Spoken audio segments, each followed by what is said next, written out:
Hello, everybody, and welcome to the entertainment headquarters, and welcome to another episode of Education. This is my segment on the channel where I bring on an amazing guest to teach me on a subject within the world of film, television, pop culture that I don't have much knowledge on. And as you've seen, today's subject is none other than the Thunderbirds. And, the Thunderbird is a much loved British classic. It is, been in the heart and the minds of fans all over the UK and other many parts of the world. But to talk about the Thunderbirds and to give me their distinct knowledge on this amazing franchise, we have none other than the Professor, Daniel Miller. Good evening. Welcome, Daniel. So, Thank you. you're going to give me a good old education on Thunderbirds, which is a franchise that you are very fond of. I myself kind of grew up with Thunderbirds. I know they came out many years ago, but then they re-released it many years later when I was young, and they gained more popularity when I was younger. I had all the toys. I had Tracy Island. I always remember an episode of Blue Peter on the television where people just couldn't get their hands on the physical official released Tracy Island base toy. That's right. Blue Peter showed you how to make your own Tracy Island, which was phenomenal. So they're kind of my kind of memories, childhood memories for when I was younger, when it comes to Thunderbirds. But obviously, I've never seen it in a very long time. And my knowledge of it's kind of faded or isn't as well known or diverse as probably yours is. So where would you like to begin? Right. I'm going to begin with the basic premise of the show when it was released, and then I'll talk a bit about my first exposure to the show. Then we'll start talking about it in great detail. So, Thunderbirds began way back in 1965 when Super Marionation pioneers Gerry and Sylvia Anderson were commissioned by television executive Lou Grade to create a new show after the success of one of their earlier projects, Stingray. One story. Yeah, there it is, Stingray. Yeah, I used to love Stingray as well. Yeah, that's some good moments and a lot of breaking of the fourth wall, if you remember most of the episodes. Now, yes, this is Gerry and Sylvia Anderson, the creators of many a Super Marionation classic. Now, the term Super Marionation is effectively filming with puppets as your characters. How this, of course, Gerry Anderson's approach to this were having the cameras framing the marionettes as they would frame actual real people. Because for most of his career, Gerry wanted to make movies with live actors. Instead, because he didn't have the budgets for that, he ended up working with marionettes. But he created such wonderful worlds in all of these shows, whether it be Fireball XL5, Supercar, Stingray, Thunderbirds, Captain Scarlet, good stuff. And then he created this unique, miniature, but believable reality where the impossible was possible. Yes. Now, a brief outline of the show. The show follows the exploits of the Tracy family, run by a man, former astronaut and millionaire Jeff Tracy, along with his 5 sons, Scott, Virgil, Alan, Gordon, and John. Scott being the eldest, he's front and center. On his right is Virgil, on his left is Gordon. Behind Virgil is Alan, who is the youngest of the Tracy sons. And then there's John, who spends the majority of the series stuck up in space. Yeah, the one thing I noticed when it came to the spaceship Mm. is there wasn't many episodes that featured Thunderbirds 5, which is the actual spaceship. Yeah. Where, as you've mentioned, there's 5 suns, and each one has their own particular vehicle that they operate. So this is Thunderbird 1. Yep, piloted by Scott Tracy. First Yeah. responder usually arrives at the danger zone to assess the situation. Yeah.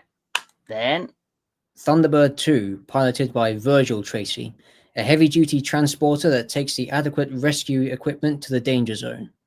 yeah. Then Thunderbird 3, designed for space rescue and also for transporting supplies and rotating gear and equipment and even personnel between Alan and John on Thunderbird 5. yeah. And Thunderbird 4, which is the submarine. Yeah. And then after Thunderbird 4, you did have, as you mentioned, Thunderbirds 5. Yeah. Now, just to go over that quickly, Thunderbird 4 is a submersible piloted by Gordon Tracy, used for underwater rescues. Yeah. I do have this one. Yeah. Which you will see a Thunderbird 4. There you go. Yeah.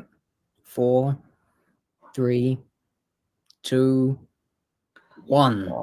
Yes. Yeah. And that's how every episode starts. It always starts with the countdown, then it pulls out to show the Thunderbirds in full. And then after Thunderbird 1 lifts off, you get the title sequence. And you have this rapid fire montage with this intense, frantic music by Barry Gray, who is a legendary composer. And yes. And it's because of his orchestral work that many of Gerry Anderson's shows have the gravitas and fantastical impact that they had. If Thunderbirds didn't have the music, it just wouldn't be Thunderbirds.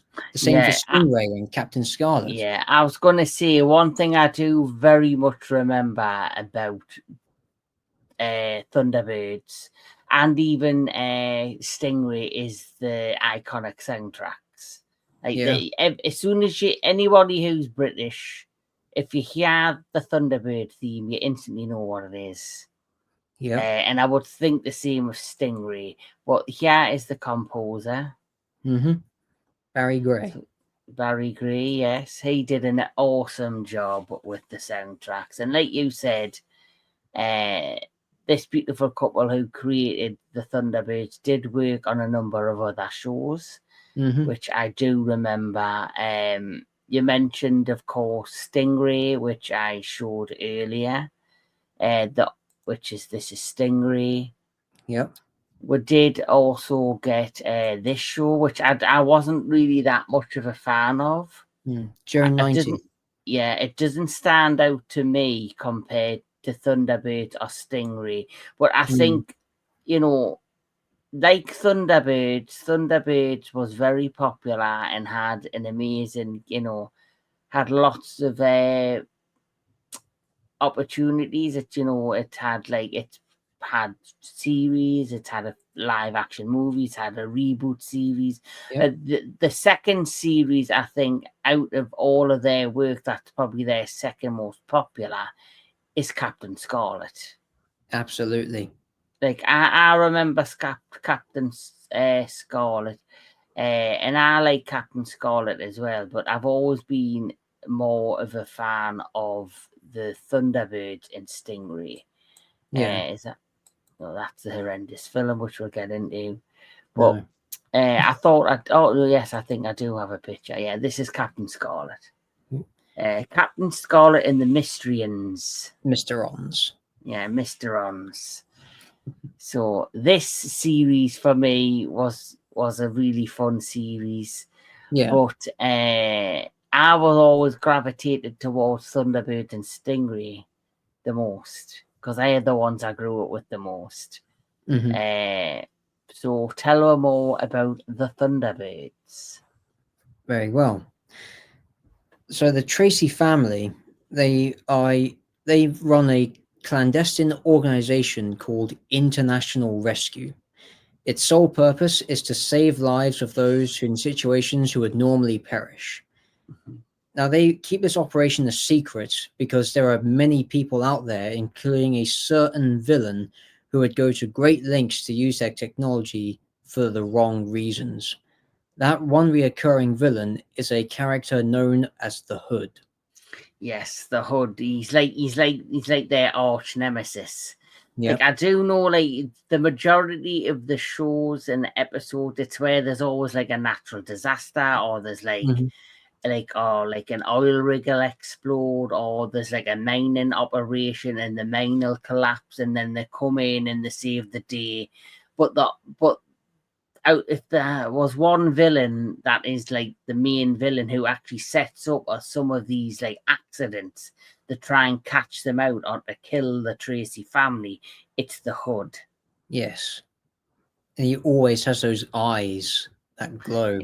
Yes, And this yes. is the one thing I like about Thunderbirds. Most of it, in fact, the vast majority of it, is based in reality, and supernatural occurrences, i.e., with the Hood, only happen when it's necessary. It doesn't Mhm. draw too much uh, attention around it. It just plays it as it's a normal occurrence. But there is always that lingering question as to why and how he's able to use that sort of power. Yeah, they never really answered that question in the show, did they? That he had this ability to like have like the glowing eyes, and the like hypnotic ability, and the supernatural element. Like the episodes, if my memory's correct, where he goes in disguise. Yeah, When he's like has a beard on and a hair, because as you know he's bald, and yeah. he's He always has a fake face on with a moustache yeah, or a and comb over. yeah, and then if he goes into the facility and he's trying to like take over the facility or like set up whatever his scheme is, he might meet an employer and his eyes will grow red, and next thing you know, they're under his spell to do his bidding for him. Yeah. And I'm sure one episode he hypnotized Brain. Yes, that was the episode Desperate Intruder. The plot is there's an expedition in the Sahara Desert to find an ancient temple that is rumored to have riches hidden in its ruins. The Hood, of course, uh, arrives there before the international rescue expedition and uses his powers to hypnotize Brains, Tintin, and the Professor. And there's a really iconic but also harrowing sequence of Brains buried out in the desert up to his neck, and he's just being scorched by the sun, and he's becoming very dehydrated, and the Hood is demanding, where is the treasure? And by the way, Brains, for those who don't know, is this character with the glasses. He's the man who ultimately designed all of the international rescue craft and is effectively the science uh, whiz of Mm, the international rescue yeah, organization. yeah, and then of course you do have with the purple, with the pink car, Miss Penelope, Yep. who she is a friend, and probably the only one I believe outside of anybody else that knows who the Tracy family are. Yes. And this was something Uh, that mm, and what was the name of a butler who drove the pink car? Parker. Parker, yes. Yeah. He was the butler with the Cockney accent. Yes. Yes. And Brains, like you see, is at the bottom there in the corner with the glasses Hmm. on. Yep. Uh, So Lady Penelope, she was a London-based spy working for international rescue, and would assist in the parts of a rescue operation that international rescue wouldn't do because it would risk compromising their secret identity. And also, the butler Parker. This is explained in an episode. I forget what the episode's name is called. Vault of Death. That's it. Vault of Death. It's explained that Parker was a career criminal, and he pulled a lot of bank jobs and heists before ending up in the employment of Lady Penelope, and now uses his skills for the greater good. mhm. And there's been a few episodes where she herself's been in peril, Yeah, and they've got to come in and rescue her. And I think yeah. she's even met the Hood at one point. That was actually in that was made into an anniversary episode back in 2015. The anniversary episode in question is called The Abominable Snowmen and is a straight up adaptation of a audio drama made back in the late 60s, coinciding with the show's original run. How they did this was very much the same techniques as they created the original series, except it's a new generation of filmmakers. They've reconstructed the marionettes and even the vehicles as close to the original as they've done a really good job. And you would think for a moment you weren't watching a reconstruction, but an actual original unaired episode. Mm. Yeah, and the one thing I love about Thunderbirds is the old school art that I've seen out and about. Yeah. Like, this is for the first feature film, Thunderbirds Are Go, from 1966. And you give me some of these Thunderbird 6. Yep. Is that a movie, or is that an episode special, or? It's a movie. It was set up as a direct sequel to Thunderbirds Are Go, but this was at a point when Thunderbirds ran out of steam during its second series, which lasted for the final 6 episodes. So to put some context, Lou Grade, who was the executive producer of APF Films at the time, was watching the pilot episode of Thunderbirds Trapped in the Sky, and he saw the original half-hour version, the 25-minute cut of the episode, and he, at the end of the screening, he stood up out of his seat and turned to Gerry, who was afraid that it was going to be a flop, and he said, "Gerry, this isn't a TV series." He said, "Oh no, is it not going to?" He said, "Gerry, this is a feature film. Make all of the episodes you have over nearly an hour's length." And that explains why Thunderbirds, compared to Stingray and Captain Scarlet and the others, has the longest running time of its episodes. Instead of the 20 minutes, they're nearly 57 minutes, going on to nearly an hour. Yeah, I remember, like, I don't know if it was after school or if it was at the weekends, but I always used to remember it used to be on, and I used to be on the floor as a kid watching it as it was airing on the television. Yeah. And so Thunderbird 6, is that an actual feature film, or is that the last 6 episodes turned into the movie? It's its own feature film. Thunderbird 6, it's about Brains, who has created a new craft called a skyship, which is based upon the old traditional airships.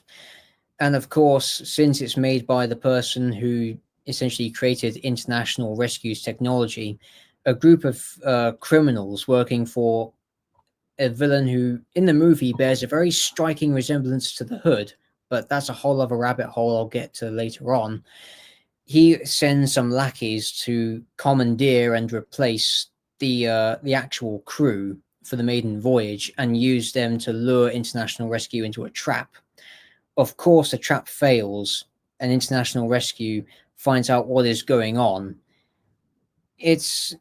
It is definitely a lot more adventure-centric than Thunderbirds Are Go, and it has some really wonderful set designs. The art department, including the special effects teams, really outdid themselves with all the environments and even the locations in this movie, because it treks all the way around the world, from New York and Cairo to the Alps, and then eventually into Britain. Yeah, the one thing I'll always admire and respect about this particular show, or all of Gerry Anderson shows, is the amount of work that went into building sets, the vehicles, the puppets themselves, and the sheer, the length of work that it would have went into to making these shows happen. It reminds me very much of, like, how, like, Ray Harryhausen would do his work with his puppeteering, with his, stop motion designs and filmography for his movies. You also have, like, in modern times, I know it's not puppeteering, but it's like stop motion, but it's just for example, just the length of time it takes to make something like this come together. Things like Wallace and Gromit. Yeah. Wallace and Gromit, which is another great example of like the stop motion style and the length and the time it takes to make a film or a series based on puppeteering, stop motion, and that kind of filmography or cinematography. It's like it is kind of a dying art. But Yes. it's something that you can appreciate and respect, and you've got to respect anybody that kind of works on it. And like you see the built miniature sets and the miniatures and the giant what where there were maybe massive like sets that were built that a person could stand on, that they would destroy and stuff like that. That also reminds me of things like the kaiju genre, like the old Toho movies. Yes. How you had like men in suits playing the kaiju, going and destroying the giant sets that were built, that were very detailed and structured. That's right. A lot of respect for that kind of work. 110. Absolutely. Mm-hmm. Yeah. So we know the family, we know like the show itself. So what more deeper details of the show can you give it in terms of like how it was made, or its popularity, and what made it continue to grow? The popularity of Thunderbirds really came about because of the overall premise. That, and of course all the other ingredients such as Derek Medding's direction of the special effects, the writing. Some episodes were written by Alan Patillo, who did some really great storylines. And there was also the soundtrack by Barry Gray, which is just phenomenal. If you hear it on its own, it is just fantastic to listen to. Now, Thunderbirds, as well as being very successful, not just with children, but was also successful with adults, because the notions of peril, as well as the sense of urgency in every episode, really hooked everyone of all ages and backgrounds, really. Mm-hmm. And there was also a lot of complex behind the scenes changes that happened to episodes, all because Lou Grade saw the pilot episode and said, "That's not a series, that's a movie. Make them all an hour's length." Mm-hmm. So this means that episodes that were already filmed had to be extensively reshot with new sequences and new dialogue written into the original script. Now, this was done for the better in most episodes, like Terror in New York. That's one good example I can think of. And there were some, I guess you could say, some weaker episodes because they were moved in a different airing times, like The Mighty Atom, which it's a great episode if you don't watch it in the order it was broadcast. So a Yeah. lot of people have tried to rearrange the episodes their way to have the show have some sort of stable continuity from episode Yeah. to episode. And Mm-hmm. it works in some places, but there are plot points in other episodes that do contradict one another, so it's very difficult to do. But it is also a testament to just how interesting what was going on, not just on camera, but also behind the scenes. If it was Yeah. rewritten and reshot so many times for so many episodes, that, and keep in mind, they didn't have very little in the number of budget and the time allowed to get the reshoots before they had to be taken off to print and then aired for broadcasting. Yes. Yes. I can understand. But I'm gonna just read a little bit about Thunderbirds that I read up. So Thunderbirds, as you've mentioned, is a British science fiction television series created by Gerry and Sylvia Anderson, filmed by the production company AP Films, distributed by ITC Entertainment. Yep. It was filmed between 1964 and 1966 using a form of electronic marionette puppetry called Super Marionation, combined with scale models, special effects sequences. 2 series totaling 32 50-minute episodes were made. Production ended with the 6th episode of the 2nd series after Lou Grade, APF's financial backer, failed in his efforts to sell the program to the US network television. That's correct. Yeah. It's a shame that it didn't get, like, obviously I like to talk to Thrash Pondu Pons, who's another fantastic YouTuber who, even though Thunderbirds might not have had the success that we would wanted it to in the US, there's many fans in the US that love the Thunderbirds, that have seen the show and remember it fondly. The same with the likes of Doctor Who. Yep.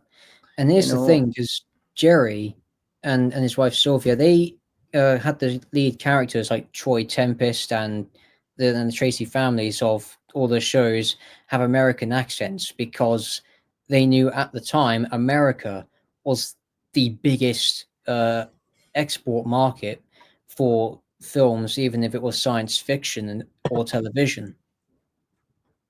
Yeah, like everything has to go through America, it seems, first these days. Thunderbirds premiered in September 1965 on the ITV network and has since aired in at least 66 countries. Besides tie-in merchandise, it was followed by 2 feature films, Thunderbirds Go and Thunderbirds 6. Periodically repeated, it was adapted for radio in the 1990s and has influenced many TV programs and other media. Its other adaptations include an animated reimagining, Thunderbird 2086, a live-action film, Thunderbirds, and a part CGI, part live-action remake, Thunderbirds Go. Three supplementary episodes based on the tie-in audio plays made using the same puppet techniques as the original have also been produced. Widely regarded as the Andersons' most popular and commercially successful series, Thunderbird has been praised for its special effects, directed by Derek Medlings, and its music score by Barry Gray. It is also remembered for its title sequence, which begins with an off-quoted countdown by Jeff Tracy, voiced by voice actor Peter Dinelli. 5, 4, 3, 2, 1, Thunderbirds Go. A real-life search and rescue service of the International Rescue Corps was named after the organization featured in the series. Yep. So that's a little bit of what I read. So that's really interesting that a real-life international rescue does exist thanks to this show. Yes. There's even I forget which country it's in. It might be Britain. I'm going to say it's in Britain. But there are 5 aircrafts that appear at air shows called the Thunderbirds, all named after the International Rescue Vehicles. So the International Rescue Corps is a volunteer organisation involved in disaster rescue based in Grangemouth, Scotland. Ooh. So you are close. And its motto is United to Save Life. Yeah. So that I find that really fascinating. Yeah. And that goes to show the absolute influence that a show like this has if it spawned a volunteer organization dedicated to saving people in real life. Yeah. And it's a positive influence. Yeah. And like I mentioned in the little bit that I read, is a look at the Thunderbirds 2086, which is a anime from Japan, which actually isn't really based on Thunderbirds. It was an actual anime show that was named after Thunderbirds, which they thought would be a great tie-in. Yeah. And I can see why, and this is why I think they thought, yeah, we could definitely connect this to Thunderbirds, because the show features these vehicles, which, as you can see, do have a similarity to a number of the vehicles in the original Thunderbirds. Yeah. What, do you have much knowledge of that show, Daniel? Yeah. I know its original Japanese title was called Scientific Rescue Team Techno Boiga, which is which has a very similar motto to International Rescue in the sense that it's dedicated to saving lives. When it was dubbed in English by ITC Entertainment, the producers changed the dialogue and of some key plot points from the original Japanese script to have the westernized version fit more in line with the continuity of the original Thunderbirds, so it acts as a spiritual successor to that. That's why one of the characters says that this organization is based upon the island where International Rescue was originally formed. And if you listen closely, they actually reuse music cues from Gerry Anderson shows like Thunderbirds for one, and then there's also Stingray, to some extent Captain Scarlet, and a few, and that's quite nice that they actually took some of the music from the original show and adapted it into the Japanese anime when they were like obviously adapting it for like a bit like a Western audience. Yeah. Hmm? And then around this time in the 80s, there was what's called the Super Space Theater films. Now, this came about as a test of sorts from ITC. The live action series Space 1999, again created by Gerry Anderson, then afterwards would come UFO. Space 1999 had 2 episodes that were edited together as a made for TV feature length movie. The success of that was unprecedented, and it sparked an idea in the minds of the ITC producers and said, okay, this format has worked. Let's look at the other shows we have in our collection. Then they saw Thunderbirds, and then they said, okay, let's take 2 episodes, edit them together into a movie, and see how it works. And as a result, there were 3 of these Super Space Theater films. In order, there was Thunderbirds to the Rescue, which compiles the pilot episode Trapped in the Sky and its sequel episode Operation Crash Dive.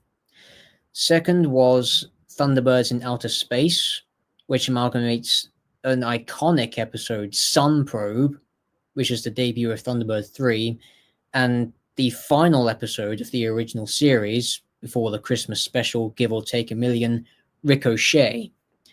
The third and final film in this compilation, which was actually my exposure to Thunderbirds when we had it on VHS, Countdown to Disaster, which amalgamates Terror in New York City with Atlantic Inferno.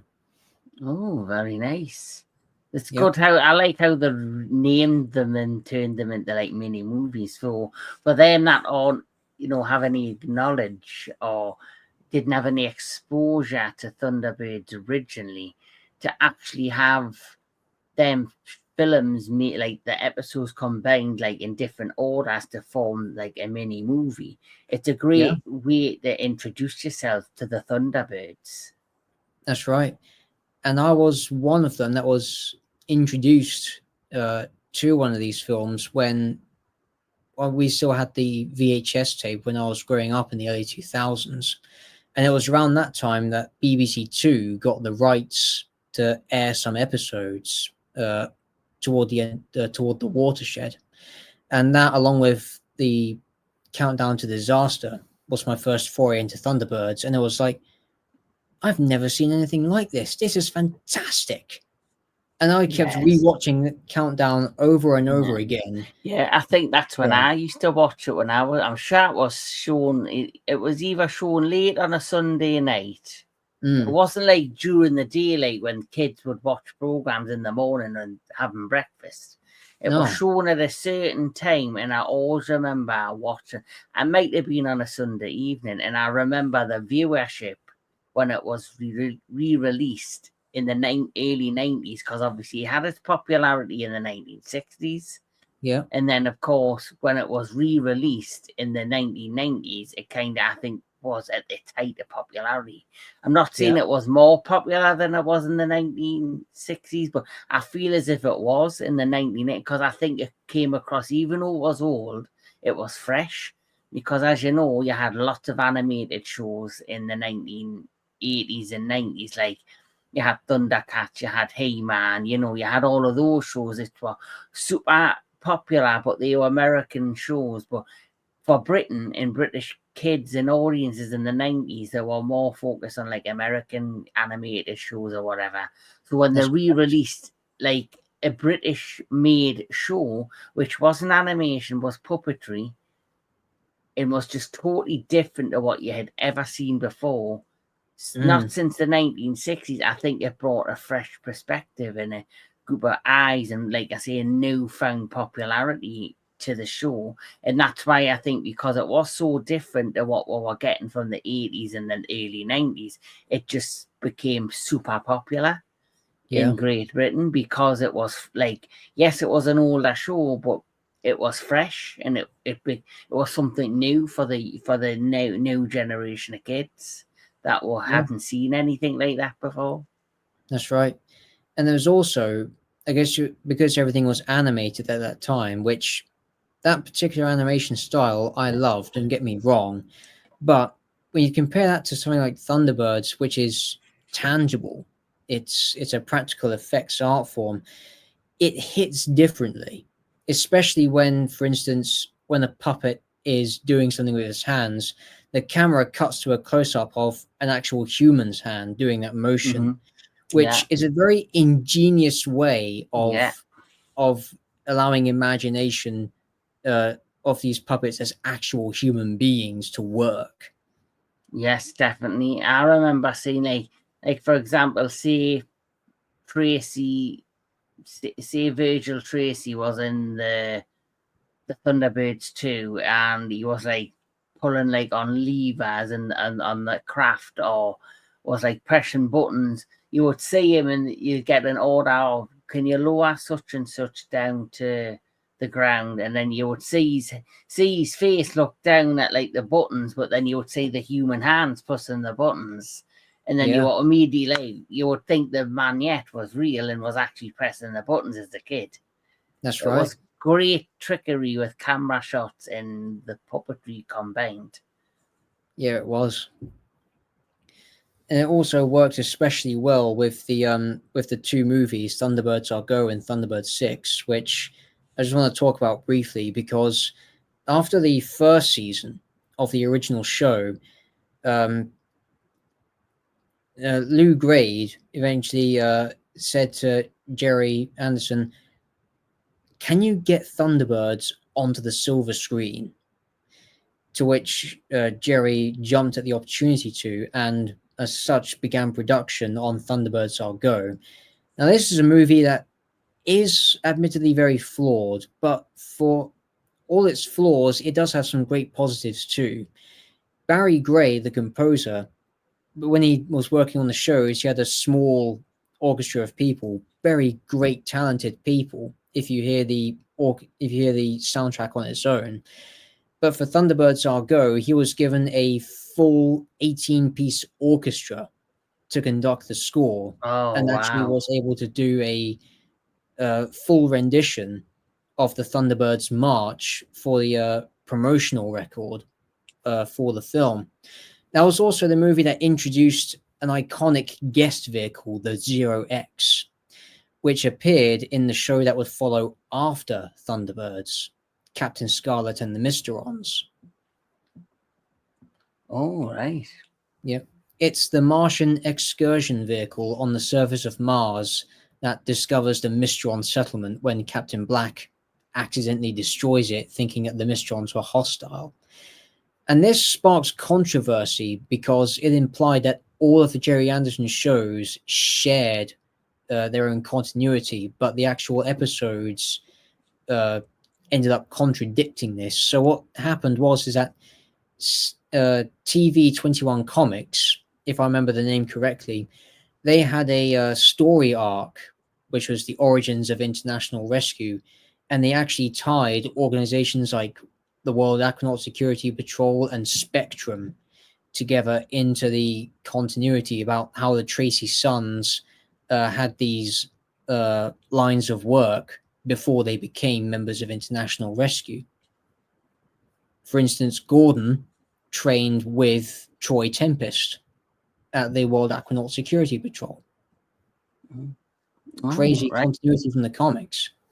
But yeah, the movie's visually impressive. The special effects work, again, the people outdid themselves by making the models bigger as well as the marionettes bigger, because they were shooting on widescreen as opposed to a small 4:3 ratio, which is what televisions were back in the 60s. So shooting them on a widescreen meant that they could do a lot more effects-wise in the camera. Oh, interesting. So of course, the camera angles between on the Thunderbirds Are Go movie, as opposed to the TV show, they're of course completely different setups in terms of technology. The movies were shot on a widescreen for the big theaters, so they could do a lot more in terms of the scope and scale of the effects and miniatures, and even the small live action segments for like the puppets' hands interacting with dials and controls. Yeah, it makes sense, and it's all interesting stuff. It really, really is. Like, you know, I mentioned before how like I liked how like the camera angles would be. You would look at the manette, and then it would look at the actor's hands fiddling with the joints and that. And like you see, another great way of like building this really amazing world is by the different wide shot camera angles and all of that stuff. So the films themselves, which I've only seen the first one, which is Thunderbirds Are Go. Yes. I don't think I've seen Thunderbird 6. Between the two movies, I know you said the second one or the first one's got a bit flawed, but is the out of the two particular movies, is the one that you favour more than the other?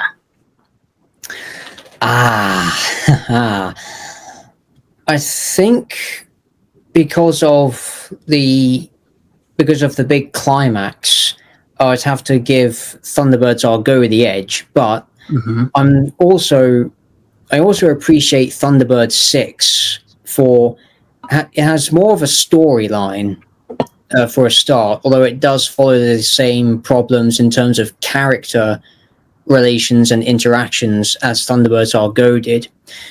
The thing is just that the medium of Thunderbirds, it can translate well into a feature film provided it's handled properly.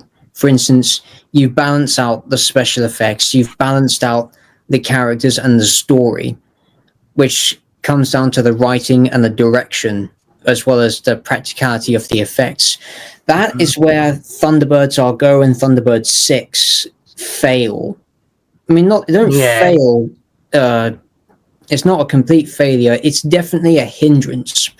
The consensus among Gerry Anderson and co. at that time was that given the Thunderbirds began as a series of television episodes, audiences back then weren't used to seeing it as a feature film.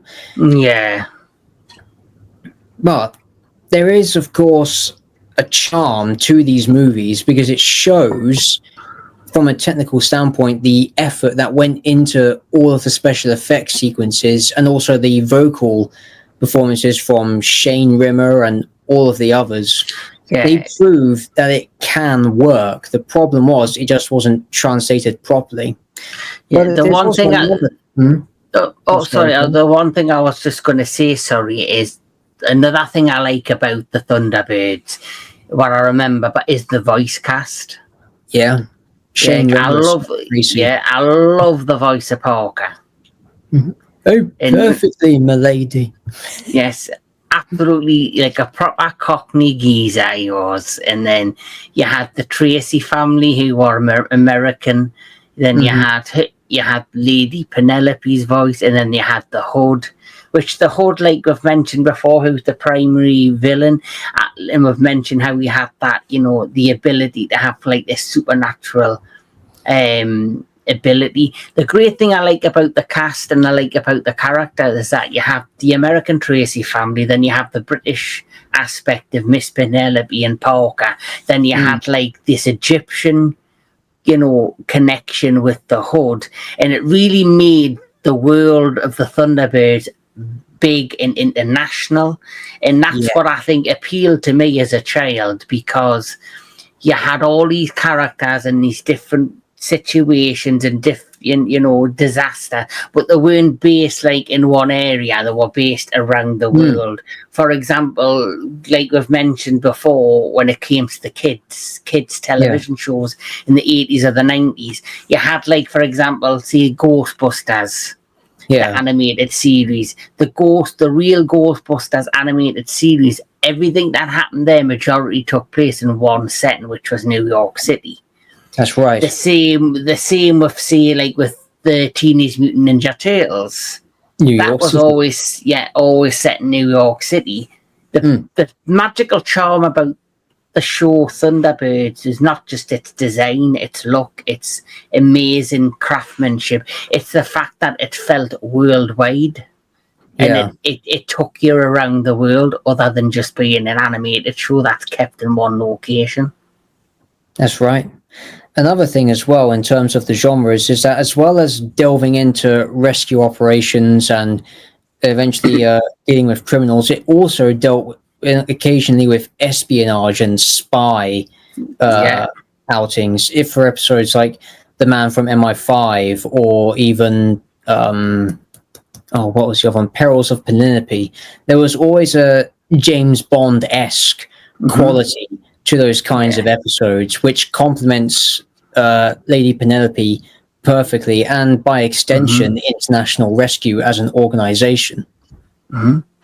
Yeah, definitely. And like you say, the other shows that follow it, like Captain Scarlet and the Mysteryons, is it?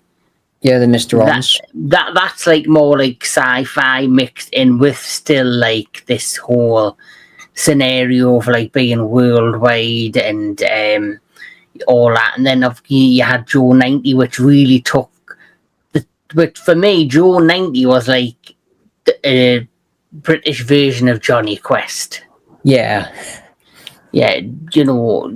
that's Joe 90. We showed it earlier, but for me, Joe 90 just didn't have the same appeal as the Thunderbirds or Captain Scarlet or Stingray. And then obviously we had the more, you've mentioned it earlier as well, how later on they went more down the sci-fi with Space 1999. Yes. But obviously Thunderbirds is the one for me that stood out a lot. Yeah. And when you look at it in terms of its history within Super Mario Nation, Thunderbirds was really the pinnacle of the Super Mario Nation genre. It was Super Mario Nation at its height. And as great as Captain Scarlet, Joe 90, and if you want to argue the Secret Service were, they just couldn't reach the same level as Thunderbirds did. Is there any charm? Yeah. One thing I'll ask you. Yeah. Obviously, since the show's ended, and whatever do you know whatever happened to the original like marionette puppets? Do you know if they're stored in a vault somewhere, or they're on display in like a museum, or do you know anything what happened to obviously the sets and that I would imagine were just tore down and destroyed. Yeah. But the actual puppets themselves, which are charming to look at, and they've got their own magical charm to them. Oh yeah. Do you ever know what happened to the original puppets? Were they destroyed? What I would like to think they're stored somewhere. Yeah.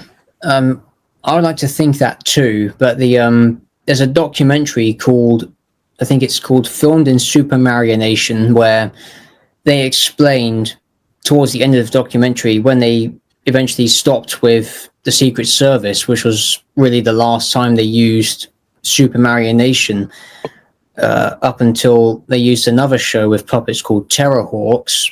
I don't know if that is Super Marionation, but one of the people who worked at the studios where they made the shows, they said, okay, we're closing down, people are coming in to tear everything up.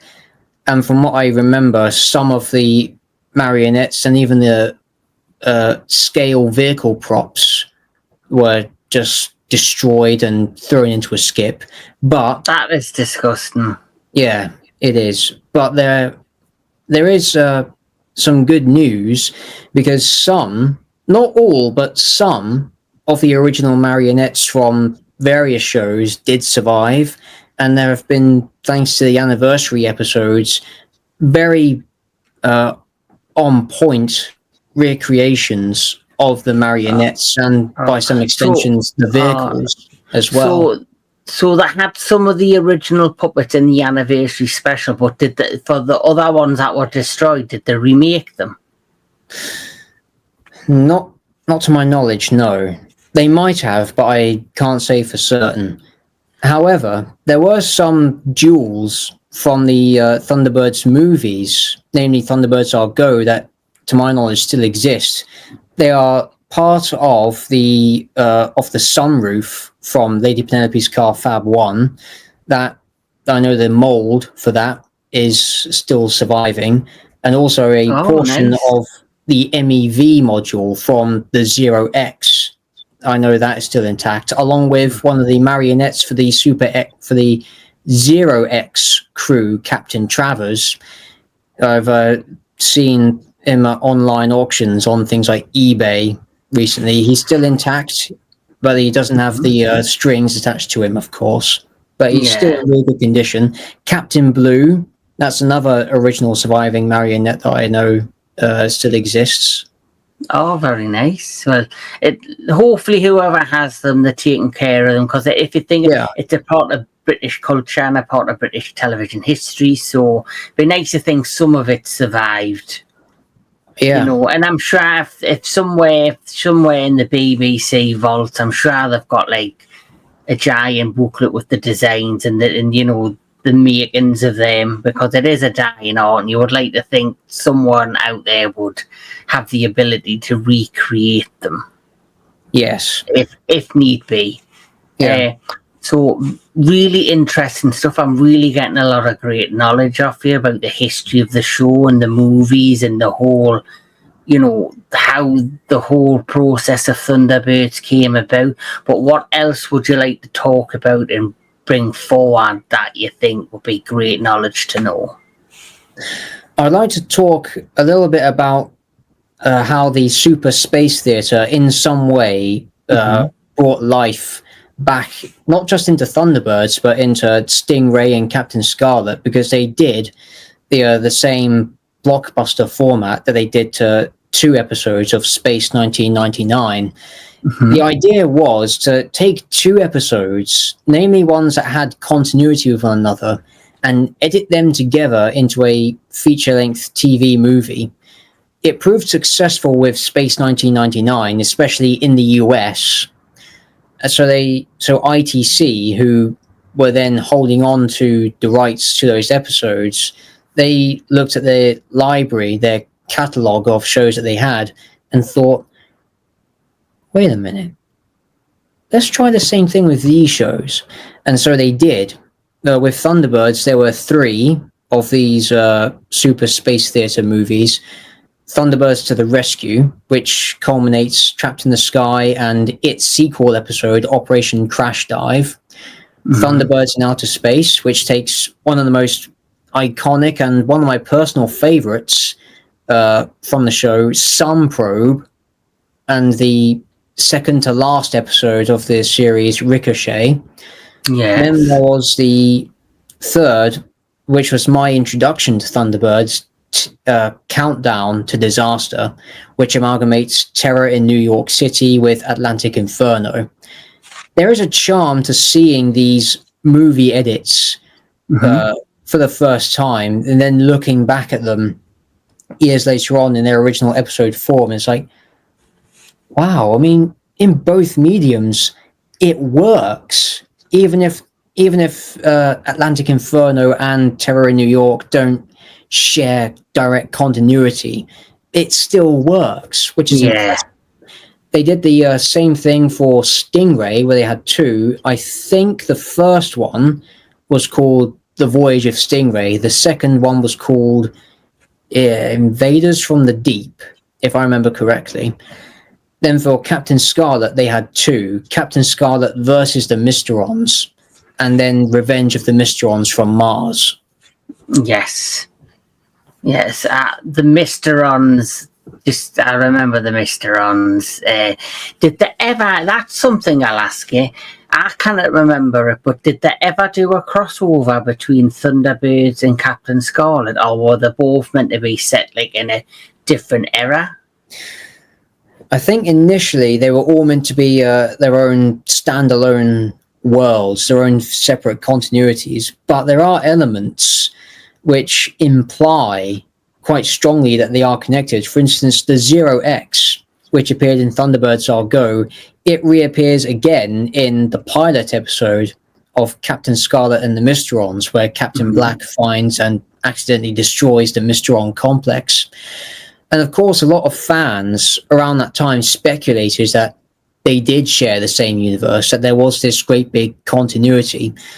That's when a publication called Century 21 Comics, if I remember that correctly, came up with the idea of, so they're doing an origin story for Thunderbirds about how Jeff Tracy finds the island, how he establishes the organization, and how the Hood plays into international rescue through his brother Kirano, who's a servant to Jeff Tracy.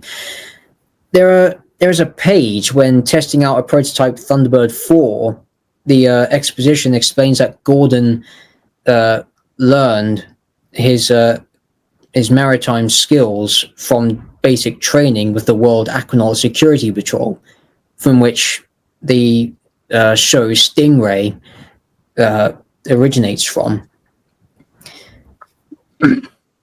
So yeah, they are, at least in print, they have confirmed that there is a shared continuity with all of these shows, despite some plot holes that do contradict one another. Yes. But it's great to just say, yes, Cloudbase is under threat and it's falling out of the sky. Maybe international rescue can come along. Or, for instance, Stingray has sunk to the bottom of the ocean and there's no way to get them out. Drop Thunderbird 4 in there, get them out in time.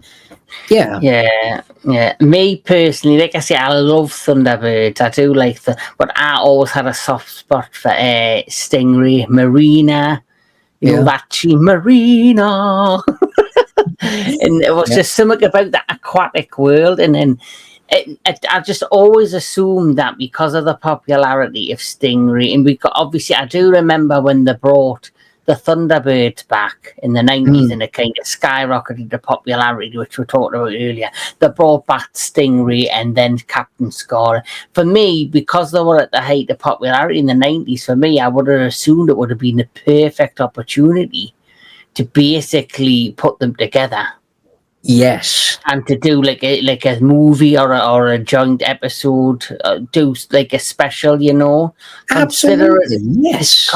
Considering the popularity of the 90s at least. But that's something we could wish for, unfortunately did not happen. Yeah, that's true. I think, though, it has to be talked about. Yeah.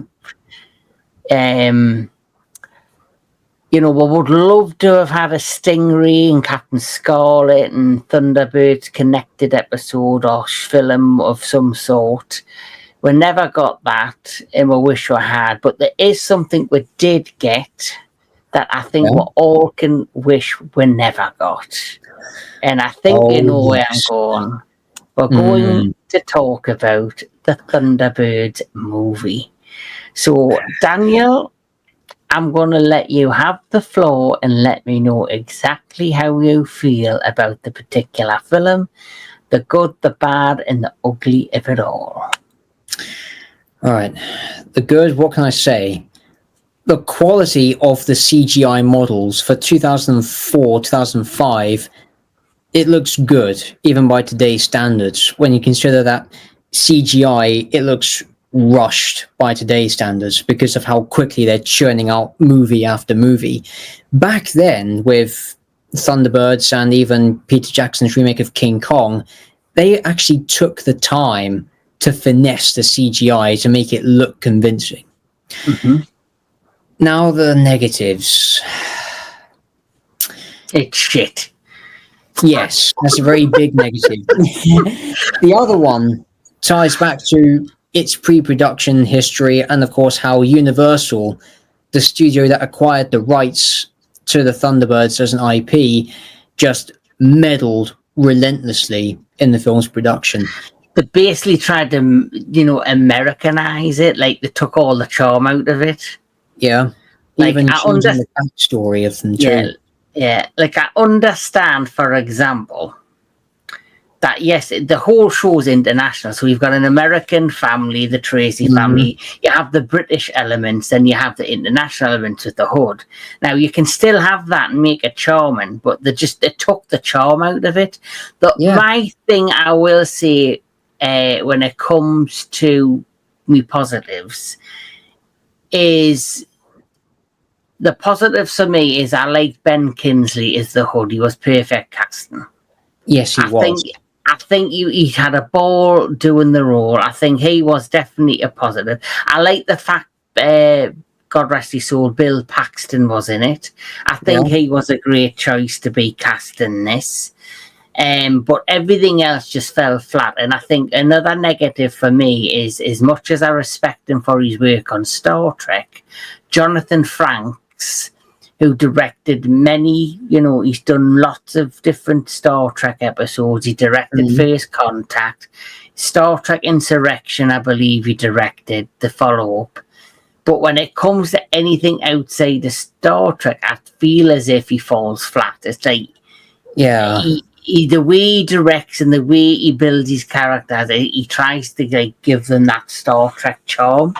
And like I say, I feel as if it fell flat, where everything he's ever directed, well, to my knowledge, the only thing I've ever seen him work on is just Star Trek.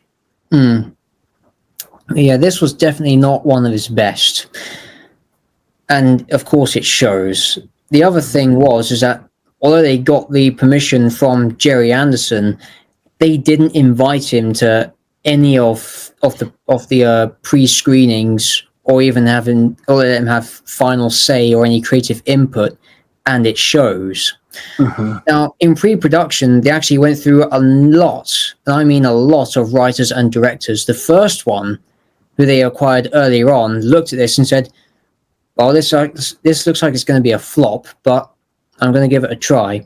So what he did is that he went home, got the complete series, whether it was DVD or VHS, I don't know how he got it back in 2005, maybe one or the other.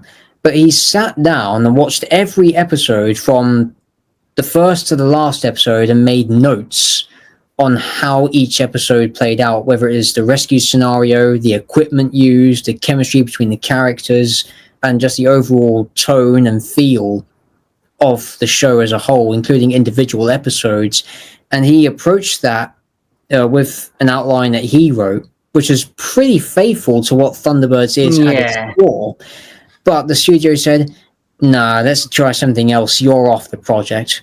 Yeah, and that happened for a very, very long time until they settled on Jonathan Frakes. Like, the thing is, it's like any film project that's based on an already existing property or IP. I often find the majority, not it's happened maybe a couple of times where it's been successful, but it's very rare. But I often find once a studio goes off the beaten track of what people love about a franchise or IP and they don't stick to it faithfully, that is kind of where it falls flat and it becomes a disaster.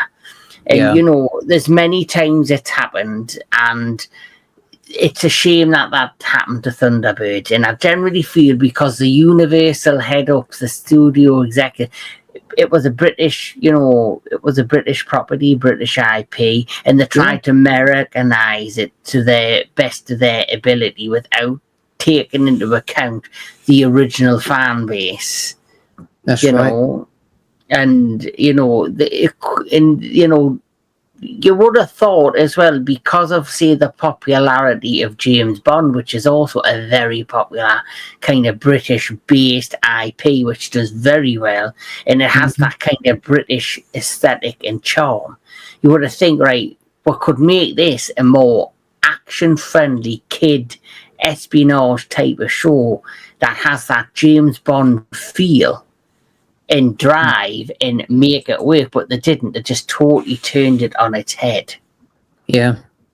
And it's funny you mentioned James Bond, because the investors of the first movie, Thunderbirds Are Go, well, they were confident in the production team, and actually one of them said, if this movie does as well as I hope it will, Thunderbirds will be powerful enough to rival the James Bond franchise. Which is a pretty bold statement, considering the things that they were working on. I don't know if it would rival James Bond, but I think if it pushed hard enough and they did it correctly, and it had, it definitely could have spawned at least a few sequels and maybe a potential television show. It definitely could have spun it off to the point where it would last a while and build an audience. And I wouldn't even say it would get as big as, say, Marvel, but I definitely think it would have carried on to, say, like the popularity of, say, I don't know, Men in Black or Pirates of the Caribbean style. Yeah, they were massive back in the day. Yes, yeah, but James Bond's a different kettle of fish. That's right. And obviously, away from the live action movie, we're happy to say in many ways, in some ways, it's not the same as the original, but Thunderbirds is still out there.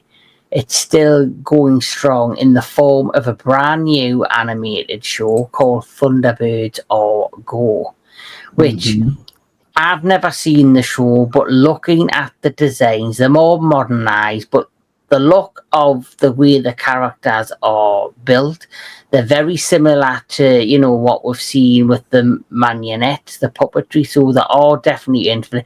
And the vehicles themselves do look faithful to what we're used to. Yeah. So, have you seen this show, and what's your opinion if you have?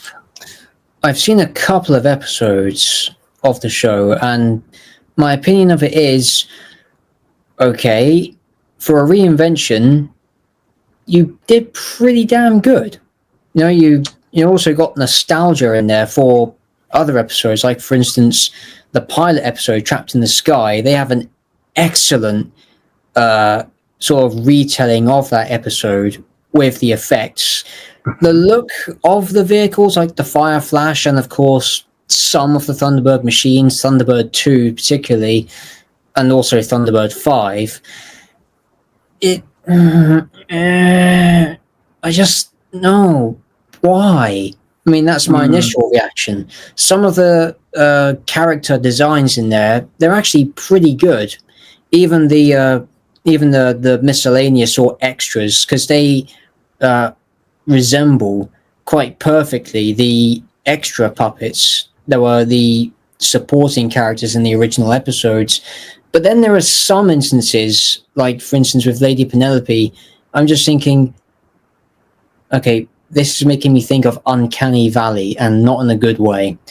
But what it did well, it did fantastically. That is reigniting what made Thunderbirds, even if it is hit and miss at times. The core of what made Thunderbirds is there. the vehicles are recognizable.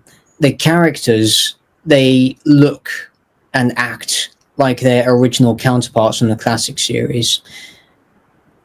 As to say, with me, it's a mixed bag, but I appreciate that it's a lot more faithful Yeah, than the live yeah. action movie was. Like, I'm not being funny. Like, they could have took it to a whole different level, or did something totally different with it.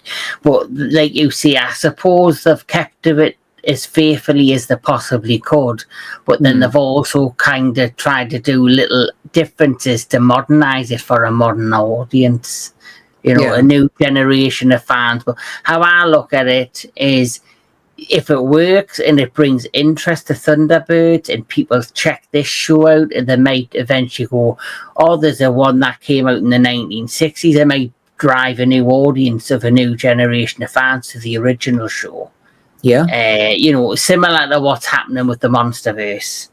You know, you mentioned it off camera, how we're fans of kaiju, we're fans of Monsterverse, Godzilla, Kong. But as you and I know, there is a huge universe and movie catalogue way before Monsterverse started, right back in 1954. So right. You spoke to a kid the other day when you were at work, and they told you they were a Godzilla fan and they loved the Monsterverse, but then you explained to them there's a lot more things out there than the Monsterverse, and That's right. You know, it piqued that child's interest. Yeah. So this might have the same effect, and it might drive a new audience to the original. But either way, Thunderbirds is a great, you know, show. It's a show from British culture. It's part of our pop culture. You know, it's part of Britain.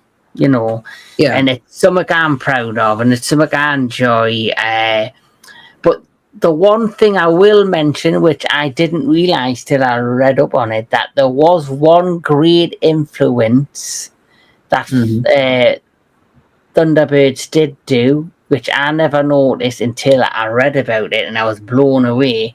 We mentioned how, you know, British fans, new fans, but there was one particular fan of this show who came all the way from the US, who took some inspiration from Thunderbirds to create his own kind of little tribute to it. And I didn't realise till I seen this. And I'm a big fan of The Simpsons, but I was also more of a fan of Futurama. And this blew me away. What? Wow. So now this has blown me away. Wow. So the ship that, you know, the express ship that they use in Futurama was inspired by Thunderbirds too. Oh god! Now just seeing them side by side, I can see that now. How did I miss this? And I'm a huge Futurama fan, so to say that across the ocean and inspired Matt Groening, who created the show. There you go. It has had an everlasting effect. Yeah. With all that said, my friend, I have had a blast talking Thunderbirds. It's brought back some cherished childhood memories. Is there anything else you would like to say before we wrap up? Yeah. About Thunderbirds. Yes, I'll say this. Thunderbirds, as well as all of Super Mario Nation as a whole, it's what many people outside of Britain, particularly from the States, associate with British science fiction. Probably on the same level, if not a bit more so, than Doctor Who or some other form of sci-fi media from England.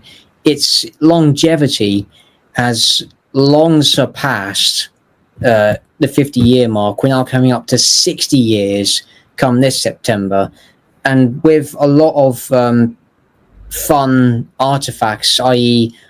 Working cuts of different episodes, including missing music tracks that have just been found recently, being discovered after sitting in someone's shed for nearly 60 odd years.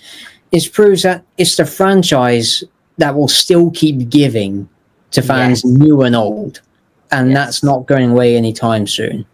Yeah, and like I just said, it inspired Matt Groening for Futurama. You know, hopefully, you never know. I don't know if the marionettes will be brought back. I would like to think someone will take a crack at doing maybe a special one-off episode. Yeah. But either way, as long as they keep the Thunderbirds, alive and well, and What? that is a video game. And a second one? No, the first one, I think. But Wait, I just wanted to showcase, this is the reach of Thunderbirds, that they actually did do a video game also based on this loving franchise from the UK. Yep. So it's still, so somebody even took a chance to create a video game for this beloved franchise. Yeah, they did. And way back in 2007 for the PlayStation 2 of all things. Yes, so there you go. It even had its own video game. But yes, the Thunderbirds is a much loved franchise I've enjoyed. You have taught me a lot about the history of Thunderbirds, about its creation, about how it all come together, the ins, the outs, and all the little things in between. And it really has been a great, great conversation, and I've loved listening to you, Daniel. I've had a great time. So with that said, thank you for everything today. I'm going to take everything you've said. I'm going to maybe potentially track down Thunderbirds and buy it myself on Blu-ray if it's available.